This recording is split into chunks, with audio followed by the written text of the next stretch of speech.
Hey guys, Ramsey here. Welcome to another video. Today we've got a double header. We're going to do an unboxing video, everyone's favorite, and we are going to do the beginning of a new part of a series. So if you've been following my channel, excuse me, we did a couple types of videos initially. This is not a top 10 where we focus on notes.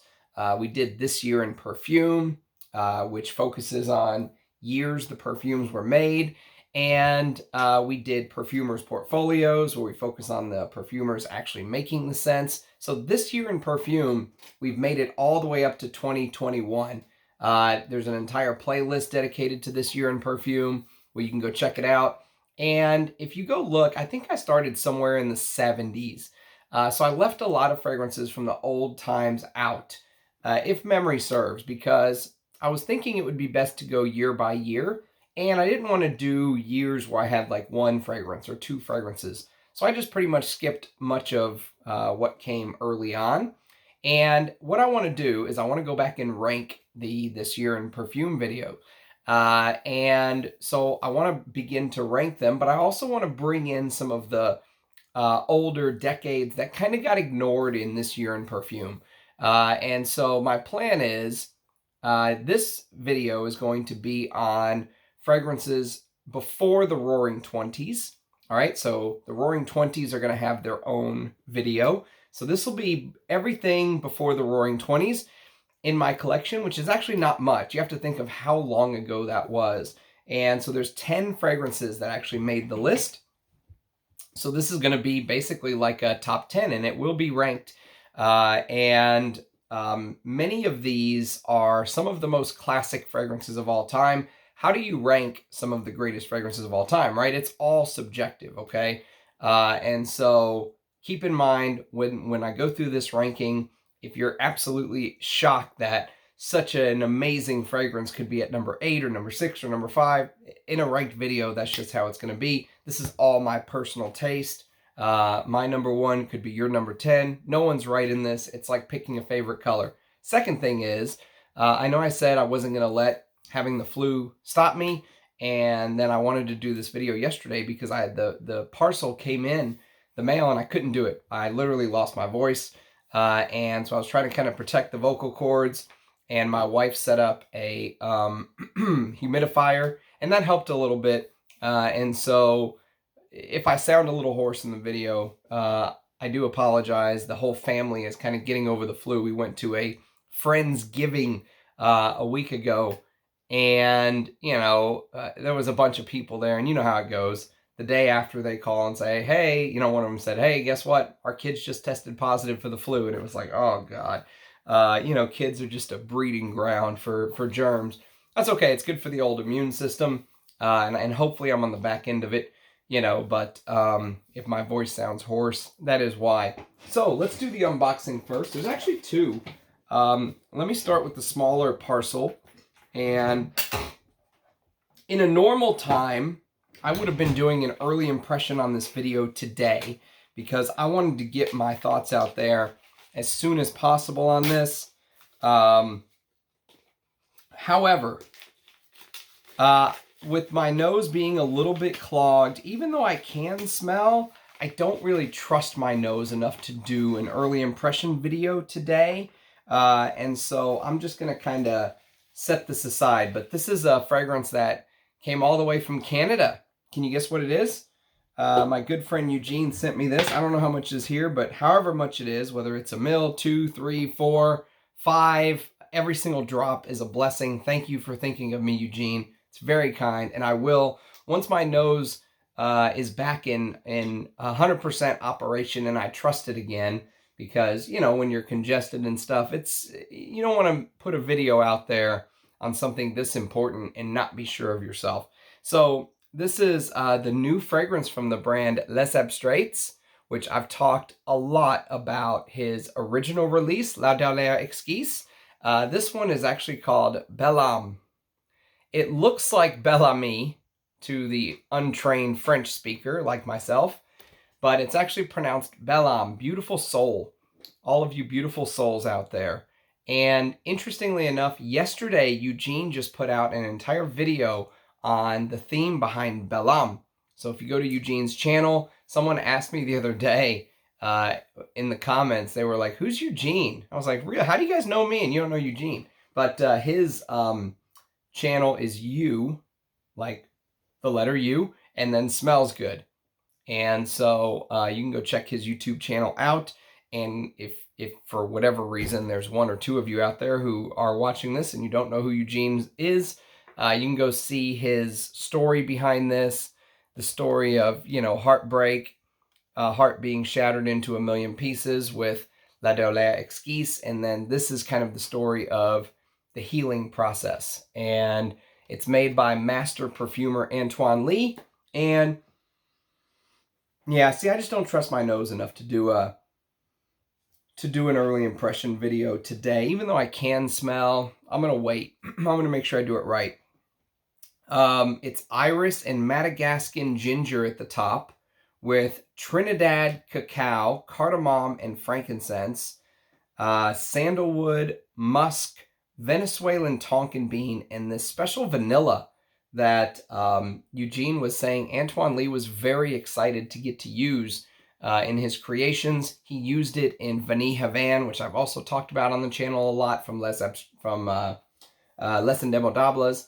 I've got a video up on Vanille Havane. You can go watch that. So Antoine Lee, I'm a big fan of his work. Big fan.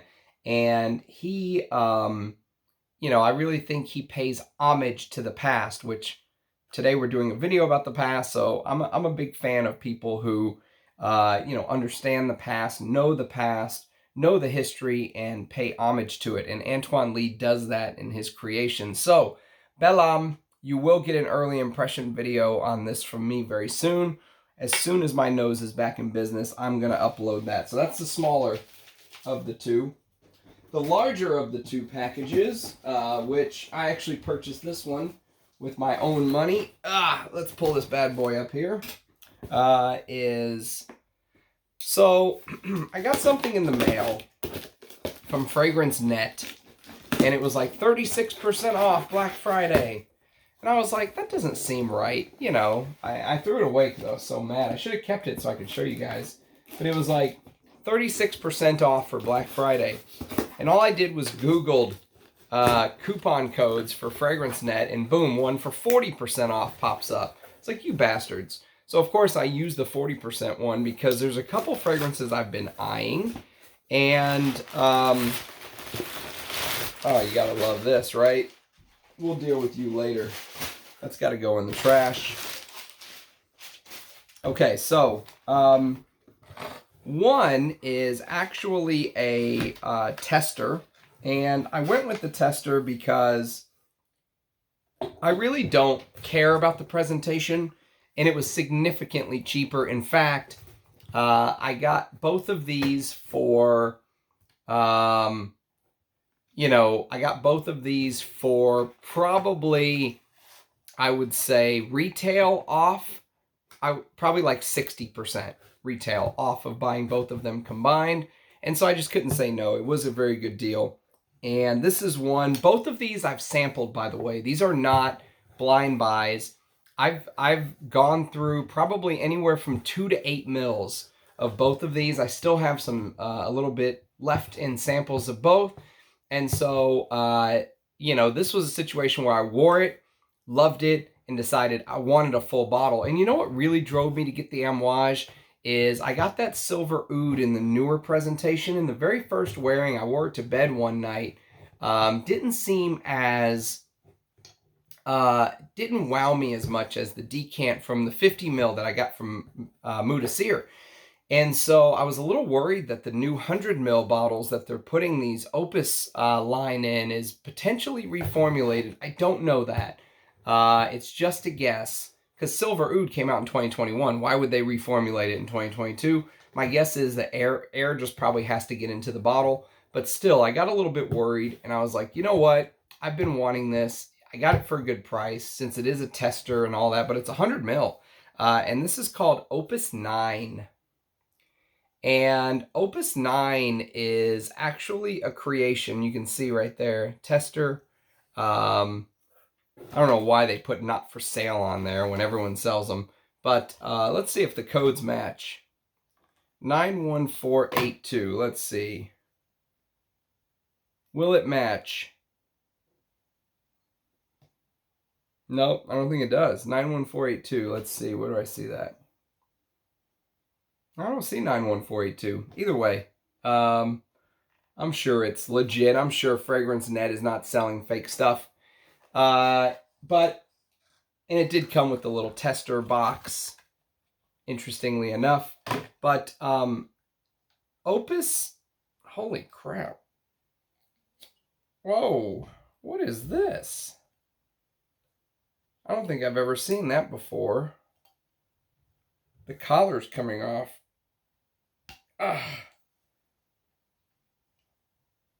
There we go. All right, let me put this back on. They put this on it. What is this? Because the cap won't stay on its own? I see. So in transit it didn't get messed up, eh? Okay, interesting. Well, this will be my little cap. It'll have two caps. But Opus 9, if you guys aren't familiar with it, it's kind of this animalic floral fragrance that was created by two of my favorite perfumers, Pierre Nagrin and Nathalie Lorson. And it's got some very interesting notes in a very interesting concept. I mentioned it multiple times. I mentioned it when Russian Adam even talked about creating Ocularia blossom for Arise La Dorée. He talked about creating the smell of what a, blossom on an oud tree would smell like if they had blossoms. They don't. But I said, wow, I love that concept. So the idea here was creating a fragrance that smelled what the camellia flower would smell like if it had a smell. The camellia flower is a mute flower. It has no smell. And yet still, sometimes you'll see camellia flowers in the notes. So interestingly enough, I wonder if it does actually add something, maybe like a feel to the fragrance. Even though you can't smell the flower, maybe it adds like a texture. But it's got camellia, jasmine, and black pepper in the top, gaiac wood, leather, and beeswax in the heart, and vetiver, ambergris, and civet in the base.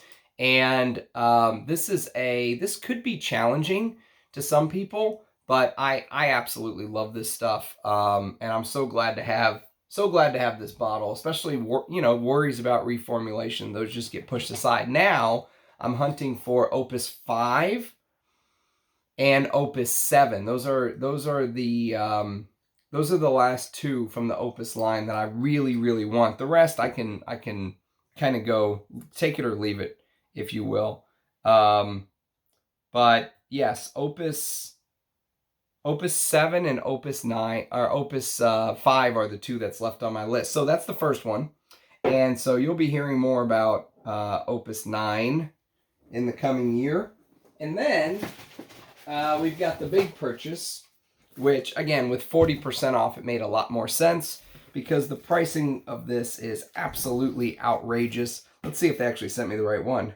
Yes, they did. So this is Roja's Parfum de la Nuit number 1. So I have number 3. You can see there's a little hole for it that I made right here. And so this is the first one. And the whole concept of this Parfum de la Nuit series is 3 people that Roja, people of the night that Roja would meet, let's say. And he kind of used that as inspiration to create these fragrances back in 2015. Number 3 was my favorite, but I since went back and revisited number 1 and number 2 because one of my subscribers left a comment saying number 1 is the best, and I was like, I remember liking number 1, but I didn't think it was as good as number 3. And in revisiting it, it is very good. I think 3 is probably still the best, but I'm gonna say that number 1 is very close to number 3 as far as my taste. And what it is it's basically this resinous spicy, ambery. There's lots of benzoin and tolu balsam and styrax and labdanum in the base. And there's also civet.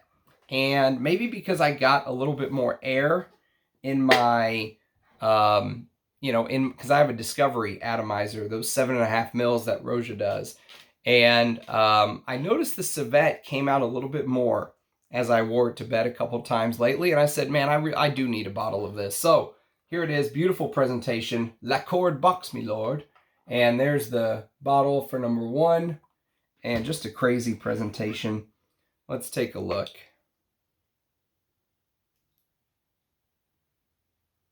Yeah.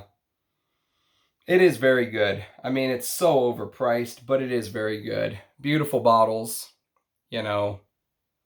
Let me take the little piece of paper off here. If I can get it. There we go. All right. So I'm happy. These are my Christmas presents. Not that I needed them, but I did recently buy some. Vintage perfumes that will probably arrive periodically at different points in time, and so there will be more unboxings before Christmas, but none of them as big as this. They're going to be, smaller purchases price wise. Let's see if you'll fit. Will you fit? Oh, I think you're a little too... Oh, that's really, really tight. Yeah. All right, there we go. Snug fit. Okay, so let's do this countdown, shall we? And let's do scent of the day, as is customary on Channel Ramsey. So today, I actually wore a fragrance for the very first time that a friend of the channel, a big friend of the channel, sent. I purchased it from, actually, but he gave me a very, very fair deal on it. He was kind of culling his collection, and this was one of them that really stood out to me. And this is Bulgari's Falkar from the Legem collection. So this is kind of Bulgari's higher end line to compete with stuff like Roja, Amouage, stuff like that.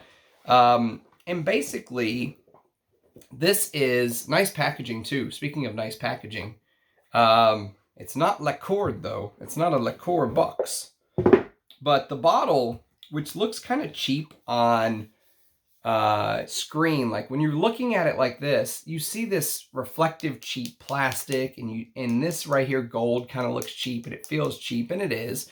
But holding it, it actually feels good in the hand. And this little bit right here with the magnetic cap got me. I like this. I'm a fan of this now. It's still, they could have spent a little bit more to upgrade the plastic. That's really, really cheap for their high-end line, but I get it. I mean, there's only so much you can do for a $350 fragrance. But if you like the way that, this is a Jacques Cavalier, by the way, from 2019.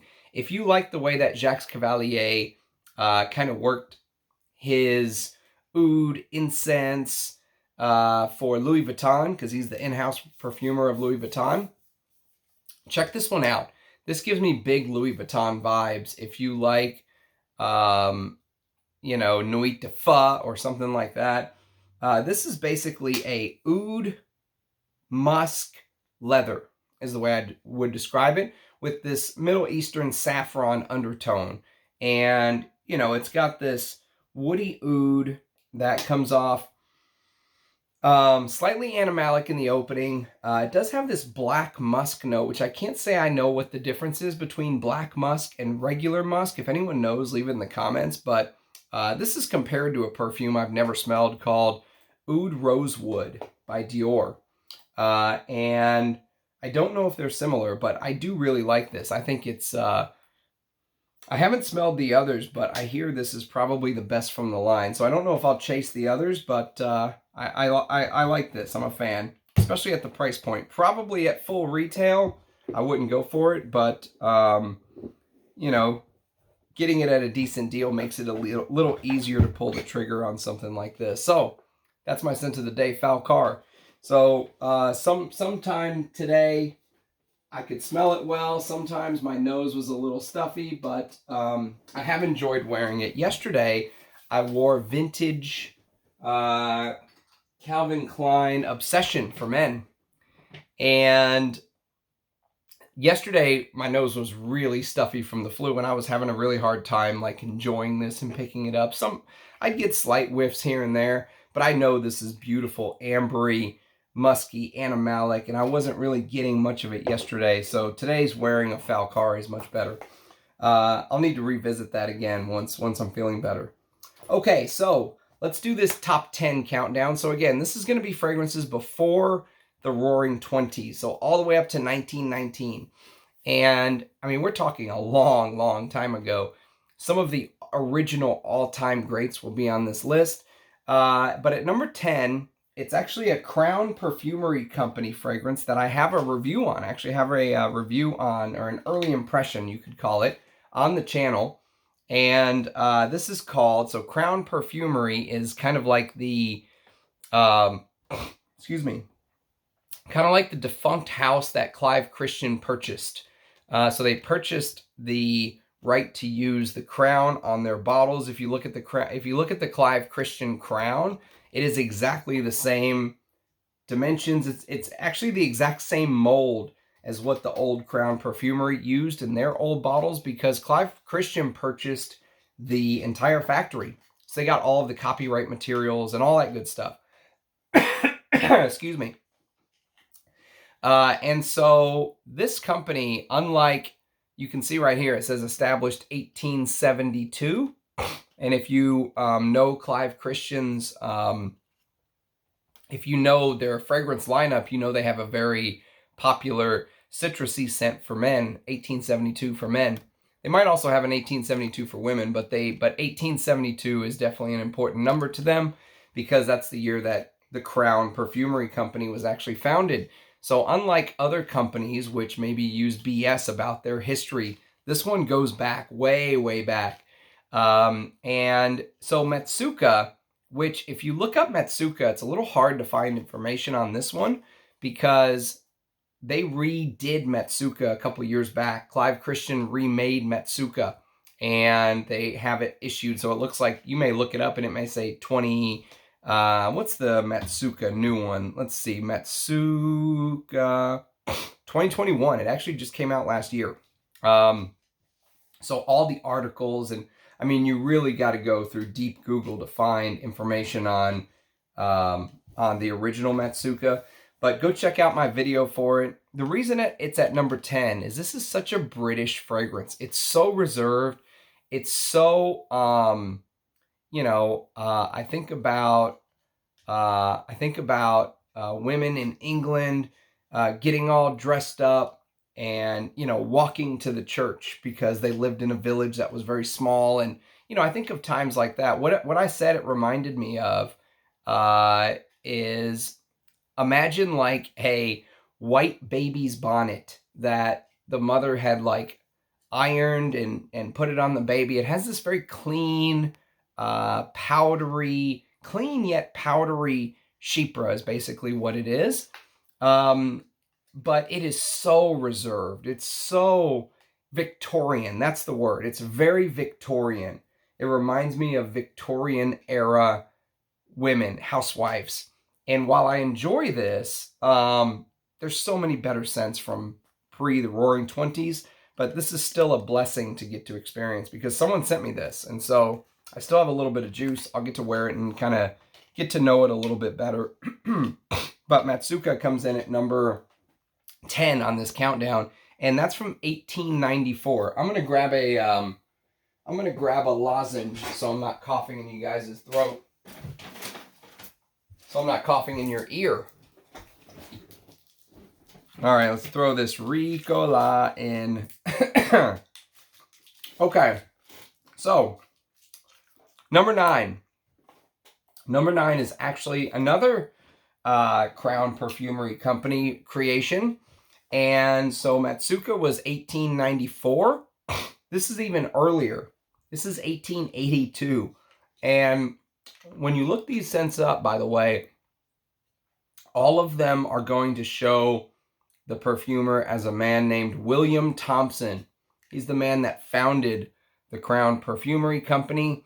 And the reason that he it was legally able to use the Crown, this is an English company. You can see right here,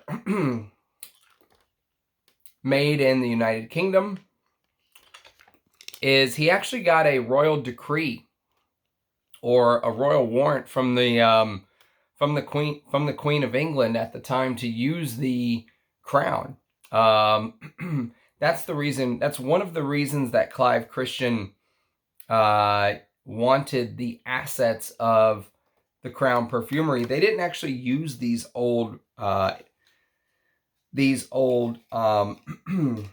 ingredients or recipes or creations that William Thompson made. They wanted the copyrights. They wanted the look, the feel of something to say we were established in 1872, and they got that when they purchased the Crown Perfumery Company. So this one is actually even better than Matsuka to me. This is more of a green, citrusy, somewhat aromatic and somewhat earthy scent, but again, done in the very old style. This will remind you slightly of maybe this like classic cologne, but imagine you were creating a classic cologne for women at the time. And there's lots of citruses, there's lots of aromatic notes, and there's some green notes. So you get lime and basil with mosses. It's a little bit earthy and resinous, and that's why this one seems a little bit more interesting to me. So the Crown Perfumery Company, and we've got Crown Court Bouquet is what it's called, from 1882, coming in at number 9. Excuse me. Okay, number 8. Number 8 is actually a Guerlain, and there's a lot of Guerlains on this list. This is from 1906. And again, this is where people are going to disagree. But, you know, I have to put something lower and I have to put something higher in a countdown. And this is where Après wound up from 1906. Now, to be fair, before you jump down my throat, I smelled the modern EDT. And the only reason I even had a chance to smell it is thanks to the kindness of Rachel. So thank you, Rachel. Very kind of you to send me this decant. But this is the modern, and it is the EDT. I would love to smell the Extrait one day. I'm sure the Extrait is stunningly beautiful. This is basically this flowery, powdery, hawthorn, heliotrope. There was also this creation that Jacques Guerlain used in Après Londe, and it was the earliest use ever recorded of para-anise aldehyde. And so when you smell the beginning, you get this really warm smell that almost resembles something like mimosa, okay? So you get this warm smell with hawthorn blossom and this slight anise-like note. And there's a big powdery purple iris that tends to come through. Iris and violet. And this really does feel like you're smelling something uplifting. You're smelling something bright after the rain. The rain has come. It's kind of cleansed the earth. And now you're smelling the after effect of that rain. It's beautiful. It's a beautiful fragrance. But it's not my style. It's not my favorite. I wouldn't choose to wear this daily. But as a... as one of the most important fragrances in the evolution of, you know, these historical fragrances, this is a big, you know, check mark of, you know, this is like a road sign, point in time where you can really point out Après Londe as something very important in the evolution of perfume. But for me, it comes in at number 8, and it actually inspired Jean-Claude Elena to make a Frederic Malle, which I talked about a video or two after. I did an early impression on this on my channel. You can go check it out. And then a video or two later, I talked about L'Eau d'Hiver, which Jean-Claude Elena was so inspired by this scent that he wanted to kind of modernize it. And I really like L'Eau d'Hiver. I think I liked it even a little bit more than this. However, I would love to smell the extrait. I bet you the extrait of Après L'Onde is heavenly, but it is so impossible to find. And when you find a bottle, you could potentially be talking about $1,000. So, that is Après L'Onde by Guerlain from 1906 at number 8. Number 7. Number 7 is another all-time great from the very early days of perfumery. And many consider this to be the first modern perfume that was made, in a modern style. So what I mean by that is many of these old fragrances from back in the day, they kind of smelled like something. Like, for example, you would smell heliotrope. Like, the fragrance would literally be called heliotrope. And you, and the perfumer would try to make a fragrance that smelled like heliotrope. Or, you would find these perfumes that were these kind of one-note fragrances, right? They weren't really true compositions. What we would think of a perfumer creating a composition today, many of the very old fragrances before this were not true compositions. So this is one of the first modern perfumes and one of the oldest to be produced without interruption, all the way back from 1889 is when this came out, and it's another Guerlain. And so it was a little bit of a revolutionary deal back then. It was new, and once it came out, everyone kind of imitated it. They tried to recreate, they tried to capture the magic that this fragrance kind of set off. And, previous fragrances were, they didn't use the synthetics like nowadays. Many people hear the word synthetic and they think bad. That's not true at all. Many synthetic materials are what allowed the fragrance world to grow and blossom into what it is today. So, for example, ingredients like coumarin, which is a synthetic material from tonka beans, or vanillin, which was allegedly used for the very first time here, are kind of these building blocks for the future of perfume. And then on top of it, Guerlain came out with a perfect story, which they always do. Guerlain always nails the story and the backstory and the marketing and all that stuff. And so here, Jicky was supposed to be like a love story. It was supposed to be purported to be the name of a woman who Amy Guerlain knew in England and, loved and lost and had to leave behind, kind of thing.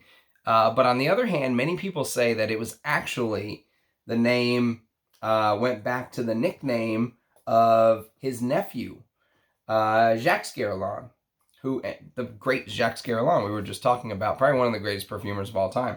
But Amy Guerlain came out with Jicky. And Jicky is even though I'm going to show you one that's older here next, this is, many people consider this kind of the birth of modern perfumery. This was kind of the beginning. And I love, this is the Eau de Parfum, by the way. And this is the Eau de Toilette. And this bottle is older, and this is a little bit more interesting, but let me tell you something. This fragrance is amazing. The modern Eau de Parfum that you can just buy. This is I don't know what year this is, maybe 2017 batch, or I don't know what year it is, but it's not old. And it is, whenever you spray this and smell it, once you let it dry down, you get one of the most animalic civet. No, I mean, the base literally just smells like synthetic civet. And it's challenging to people. There is what some would call a halitosis-like note. There's this there is this bad breath accord that comes along with this. And some people say that calling it halitosis can almost, you know, it's not an elegant way of describing it, but I can't think of another way to describe it in a way that you would understand if you've never smelled Jicky. Having a little bit of a halitosis note in here is probably the easiest descriptor that I can use. If you can think of something more elegant, I would love to hear your thoughts, but I'll just say that there's this amazing mixture of aromatics. So you get these citruses and you get these aromatic notes like rosemary and beautiful lavender. It's very herbal and spicy. There's patchouli in here. There's rose. There's vetiver. There's jasmine. You can see the composition, right? The base is ambergris, benzoin, spices. It does come across as very spicy and leathery. There's a leathery aspect to the base with rosewood, sandalwood, tonka bean, vanilla, frankincense, and that civet. And it's that civet that tends to, I think, put people off. It smells very different from most civet that you've smelled, by the way. And apparently the farther back you go, the more and more and more animalic it used to be. So this is like modernized for, you know, modern noses. I couldn't imagine what a bottle from, you know, 70, 80, 90 years ago must smell like. It must be unbelievable. But this is a proper Fougère, okay? This is a proper Fougère. When I think of original fragrances, there were some amazing Fougères. This is one of the best. So Jicky comes in at number 7. Number 6, I'm going to cheat a little bit. I'm going to cheat just a little bit because this is a 2010 reformulation, but the fragrance itself goes all the way back to 1882, okay? So Jicky was 1889. This is 1882. And this fragrance has its own claim to fame. And this is actually the first fully synthetic use of coumarin. It's said to be used here for the very first time. And it's kind of considered a starting point for modern perfumery. Okay? So, and this fragrance was so popular, it ended up defining an entire genre, the Fougère. And what was a Fougère? It was it had this fresh fern-like smell. So, you know, whenever perfumers are trying to create the Fougère, again, interestingly enough, very similar story to what I was saying about Amouage Opus IX. That's why I love this story so much, is they were trying to create a fragrance that smelled like the camellia flower, which is a mute flower. Here, they're trying to create a fragrance that smells like a fern. Well, what does a fern smell like? Nothing. Doesn't have a smell. Ferns don't have a smell. But you can think about the surrounding aura and time where you would see a green fern growing, right? It's probably in the spring, and there's, you know, there's probably other flowers blooming around it. You know, there's that freshness to it. And so think about everything else that's happening around the fern and not just what the fern itself would smell like. Yes, there are bits and pieces of the aspect of trying to recreate the smell of a fern here as well, but you got to be kind of artistic and creative in doing this. And so this is Fougère Royale, like I said, by Houbigant, and the original was created by the great Paul Parquet, who is, you know, if you're a fragrance buff, Paul Parquet is like royal, you know, he's like royalty, like perfume royalty. And so this is kind of this interesting take, because what they did is in 2010, Rodrigo Flores Roux, in conjunction with Roja Dove, came together to recreate this amazing scent for Houbigant. And they created two. They created a eau de parfum, excuse me, and they created an extrait. And this is actually the extrait. And this was very kindly sent to me. I think Eddie sent me this. Thank you, Eddie. He sent me this like 9 months ago, and I still haven't done a review on it yet, but I will very soon, hopefully. Probably once the weather turns, March, April, May, perfect time to review something like this. But it's a spicy fougere. They used both tonka bean absolute and coumarin in the base. Beautiful lavender, herbal lavender. It smells very high quality, high class. And this is the reference fougere. You want to go back to the very beginning. Fougère Royale is it. There's spicy florals in the heart, spicy carnation, old school carnation, May Rose Absolute, geranium, excuse me, cinnamon, and this ambery oak mossy, coumarin, tonka bean, dry down. Very classic fougere. And if you like classic fougères, you will like this. Houbigant has another fragrance which I would recommend you try if you're a big fan of Fougère Royale. It's called Duc de Verveines, and I actually prefer the Extreme. It's even more amped up. I like fragrances that have a little personality. Duc de Verveines or Duc de Verveines La Extreme, whichever you prefer. Same house, Houbigant, and amazing take on a fougere as well. The original Fougère Royale had hay with lavender in the top. And remember, hay gives off this dry tobacco-like feel. It smells, sometimes hay can be indistinguishable from tobacco, with orange blossom and rose, coumarin, oak moss, musk, and vanilla. And I've seen Sultan Pasha go on streams and bring out, whenever he went on the wafts from the lofts, he whipped out an original Fougère Royale bottle, and they smelled it together, and they all just kind of, drooled all over it, raved about it. These kind of fragrances, even today, even in 2022, about to be 2023, inspire. They inspire. So that's one of the reasons I wanted to do this video. I didn't want to leave them out. I wish my voice wasn't so hoarse. I feel like I'm not doing it justice, but I wanted to do this video to bring light to some of these. If you're a fragrance lover, do not overlook these just because they're older, okay? To really understand where fragrances come from, you got to go back to the beginning. You got to understand the whole journey.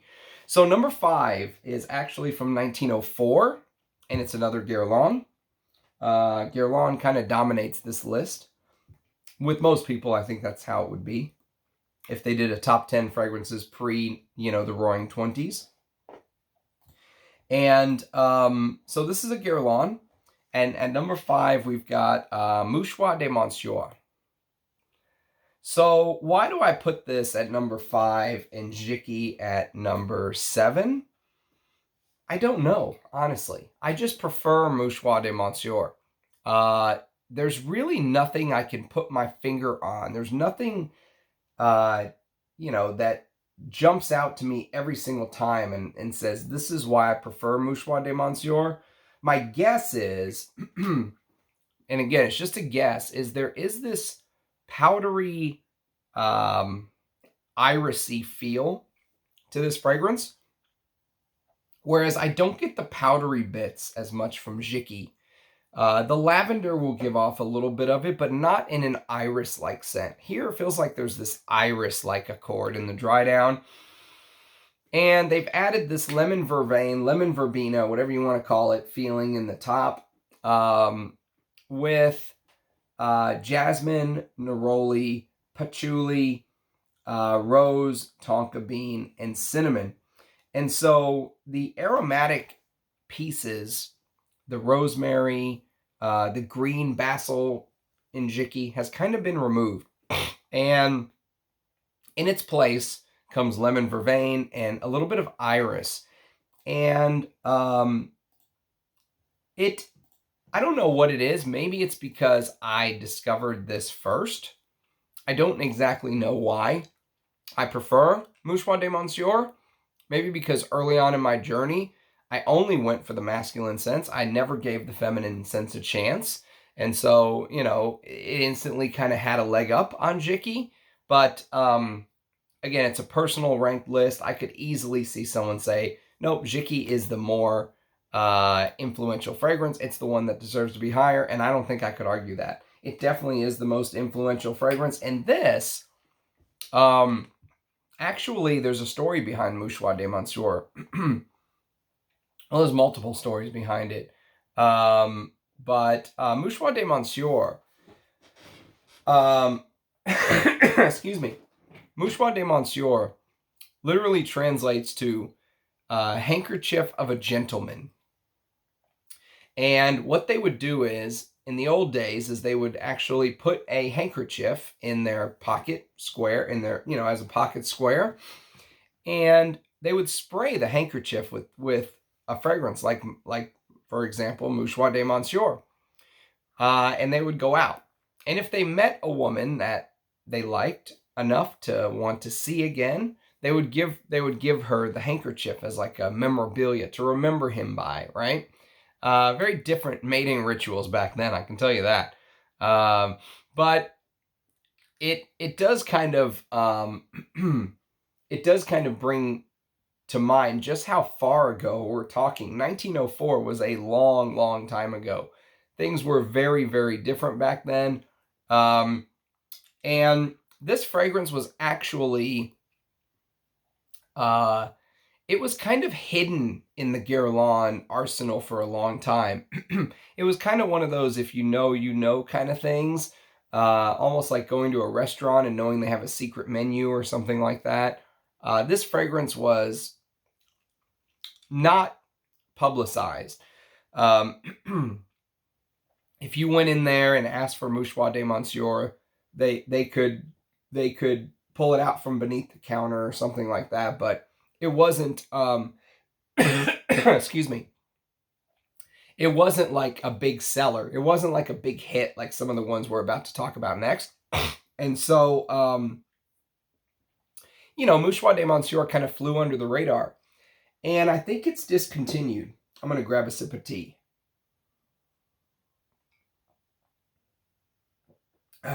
Warm tea.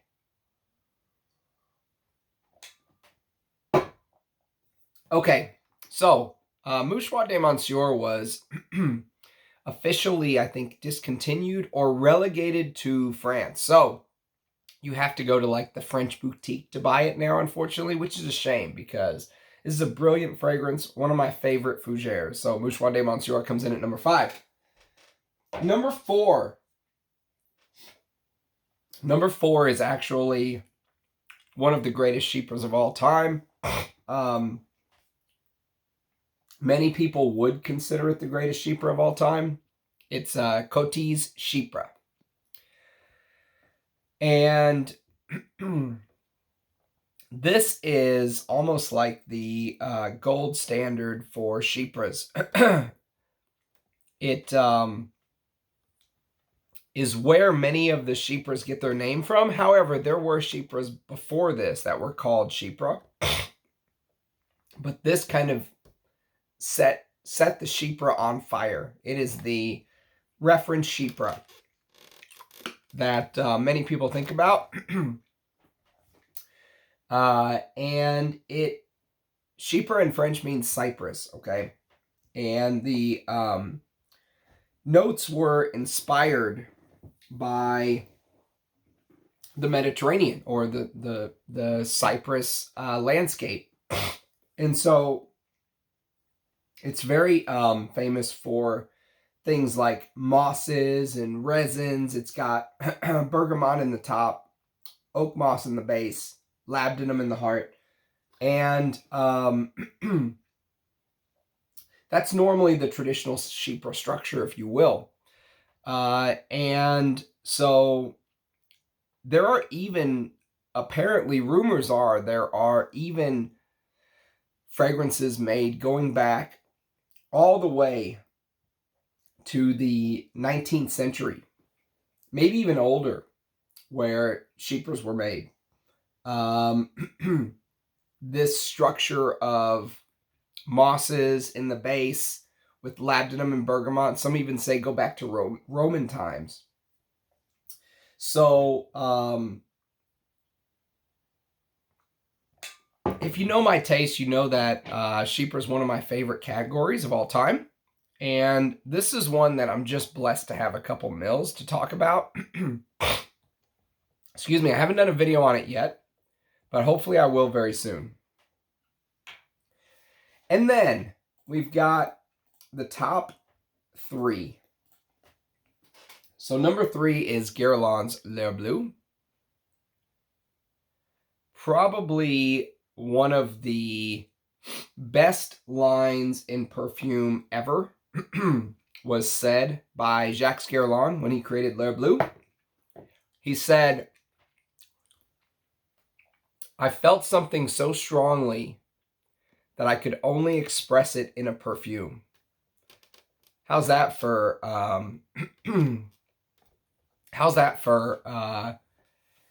for a one-liner? I mean, what a perfect one-liner for the reason why we love perfume. And I haven't done a full review on many of these classics because I'm scared I'm not going to do them justice, but I'm gonna try. I wore this the other day as my scent of the day, and it was absolutely beautiful.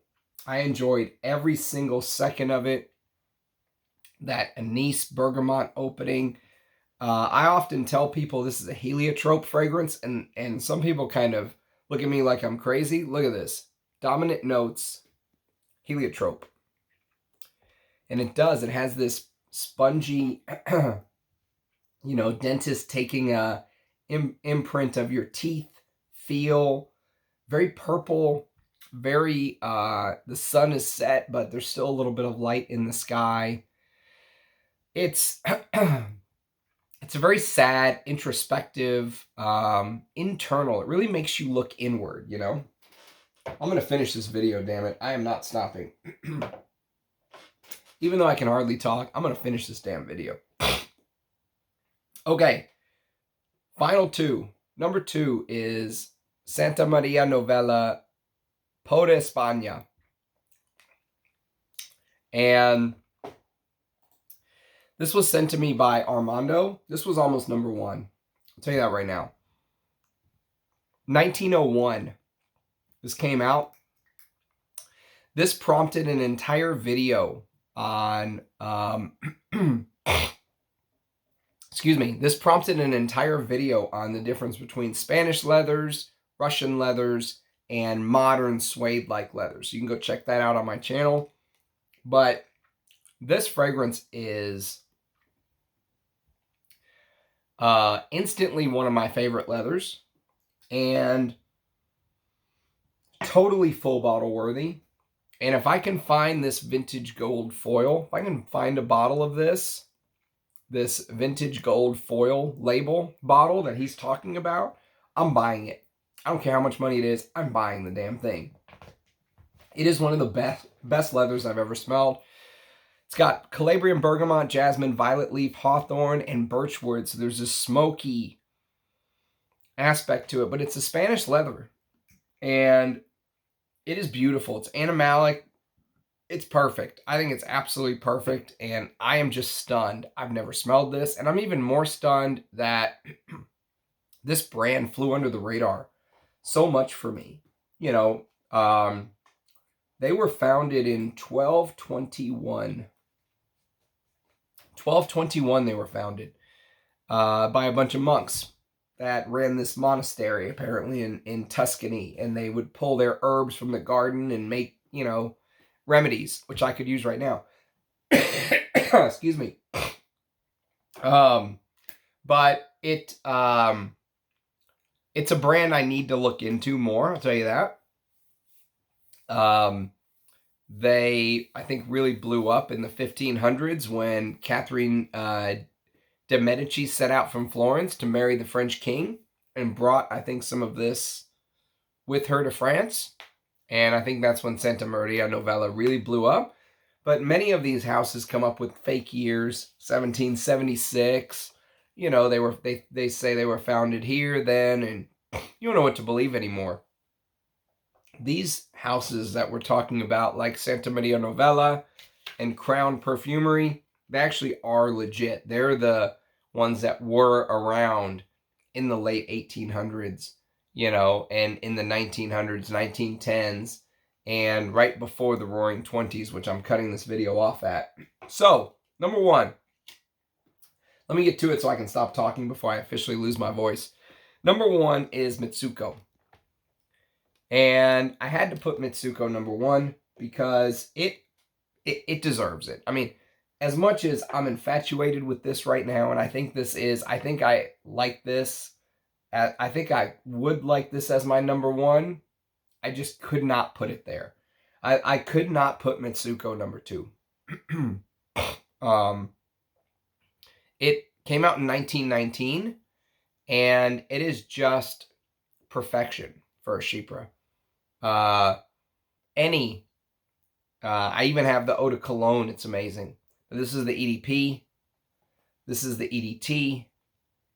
And any version of Mitsuko that you can get is a stunner.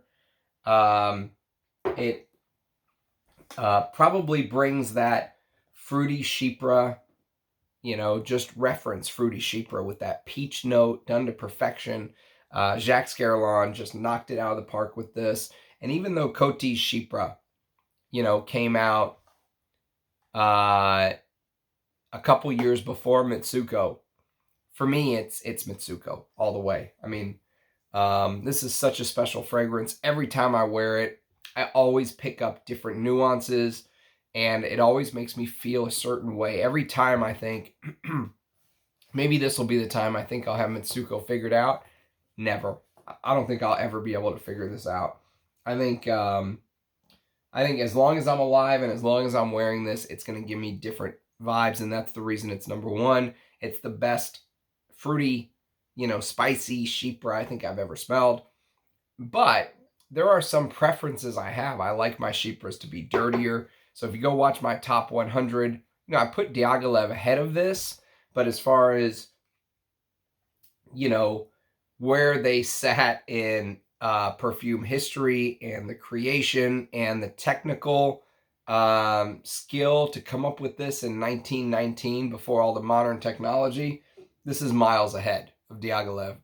So that's my video. That's my ranked top 10 fragrances before 2020 this year in perfume, and my quick unboxing, and here we are. It's an hour.